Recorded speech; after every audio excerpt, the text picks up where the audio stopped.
Asset allocation while in retirement is something which I have spoken about many times, and I have spoken about bucket theories. I'm going to talk about something like that, but slightly different. What happens if you typically, if you take the old traditional method of saying 60% of your money should be in equities and 40% should be in debt? How in debt, we will talk very separately, but if 60% of the portfolio is in equity, should it be 60% of large cap funds, or should it be 50% large cap funds, 10% international funds, or should it be 40% large cap funds, 10% international funds, 10% mid cap funds, or 30% large cap, 10% international, 10% mid cap, 10% small cap? How does it really matter? How do you break up that 60%? That is the question. Second question obviously related to that is, if yes, there should be four, five elements into that, how often should be the rebalancing? Should it be daily, monthly, hourly, weekly, annually, quarterly, whatever? How frequent should that be? Does it really matter? And third, what about the costs of rebalancing? Because when you shift from one fund to another, or one equity, direct equity, to another direct equity, there is tax implications. Earlier there was no tax implication because long-term capital gain was tax-free, but today you will pay 10% tax on that, and that can be quite hurtful, especially since the markets are up from 2018, the grandfathering date, which is January 2018. Since that date, the markets are higher in 2021 now. So you will have some tax implications for that. And then the most important question, at what stage should you say, I don't need equity at all? I'll go completely into debt because I have reached a stage in life when I have more than what I will require for the rest of my life, even assuming that I will get zero returns on my portfolio. In absolute terms, adjusted for inflation, I have more money than what I'm going to need for the rest of my life, and I'm taking a very liberal estimate that I'm going to require a nurse and home nursing and hospitalization, all that is adequately provided for, and therefore I need not worry about inflation, and therefore I shift to a completely less volatile, high quality debt portfolio, right? So all these questions we'll try to answer very slowly. First of all, you have to get the whole big view of how the client is, in the sense that does the client understand the kind of pain that one has to go through while doing this, and whether it is necessary at all.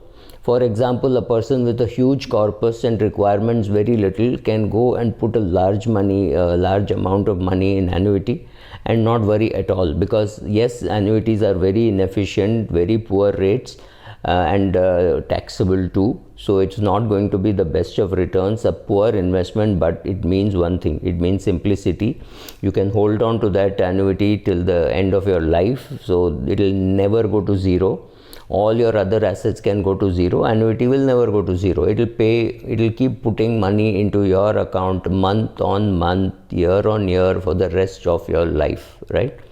So that is one thing, but that's a call that you have to take. So what you can do, unfortunately such a data is not available in India, is to create all these various portfolios. Like I said, 60% large cap, 50% large cap, 40% large cap, 30% large cap, international, small, and create a analysis of what happens if this happens, and that kind of a thing. The most important thing for a retiree portfolio is at what rate can he withdraw to meet his expenses, because he has no clue how much money he will need, he has no clue how much will be his medical expenses, nothing he knows, right? Nothing any of us know. We do not know how long we will live, we do not know how much will be our medical expenses, we do not know how much will be inflation, we do not know whether we will get some negative return on equity at the very beginning, the sequence of return risk, right? We do not know any of these things. We are playing blind when you are about 55 years of age and planning for your retirement, right? So all these things, find out. And I think if you go by American data, it will not make too much of a difference as to whether you break it up into 50, 40, 30 or 50, 30, 10, 10, or any of those breakups, it may not matter much. So basically you're adding a little bit of tadka to it, rather it's not the main dish, so it may not matter much. There is not enough data to show that every month if you rebalance you will get better results than every quarter or every year or things like that. I think even if you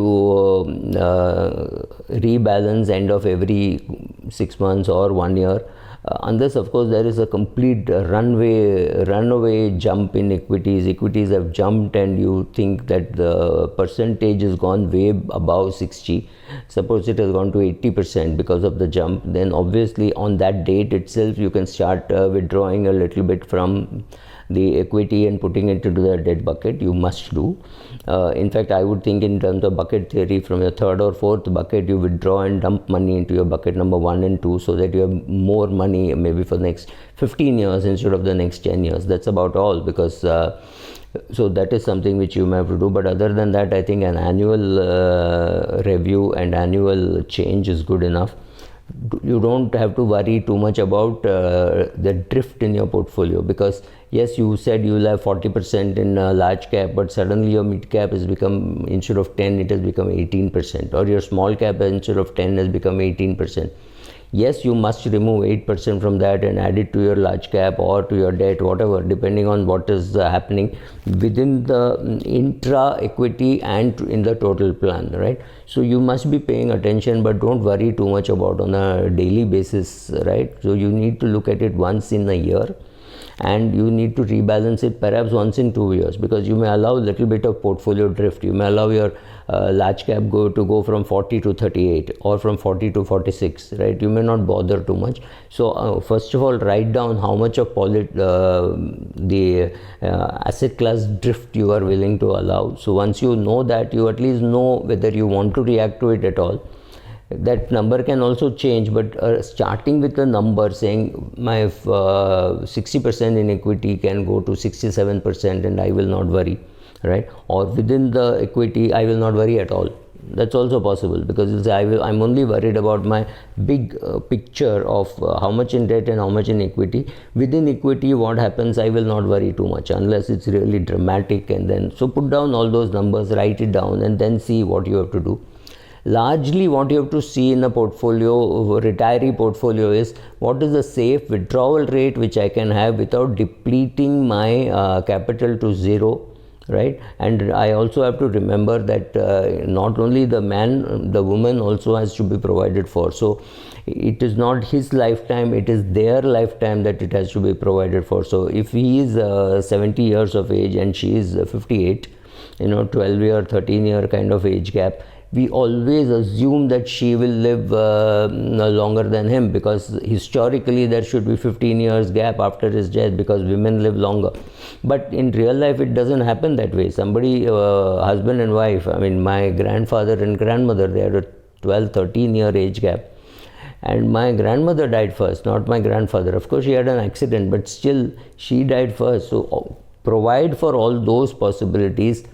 Say how much money you will need, and at some stage if you think, okay, I have enough money, I have say 3 crores and I need only 3 lakhs per annum, so which means in the next 10 years I need only 30 lakhs.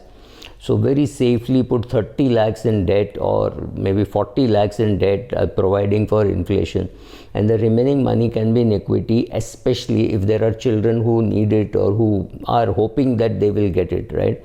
So that's a different thread as to when you should give money away to your children. But this is a good way of telling the client, look, your requirements are 3-4 lakhs per year. So which means over the next 10 years, you're already 78 years of age. So next 12 years, you require about 35-40 lakhs.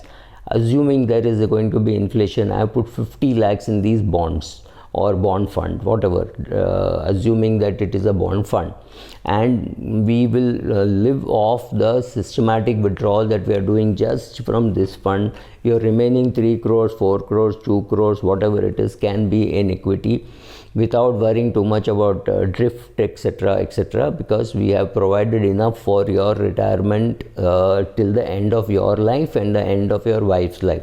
Because this is already provided for, we are taking a risk, putting more money in equity, right? So we can do these things. So it's a very complex subject. Keep understanding, keep reading, and please give me your feedback as to what more do you want about this particular topic. Thank you.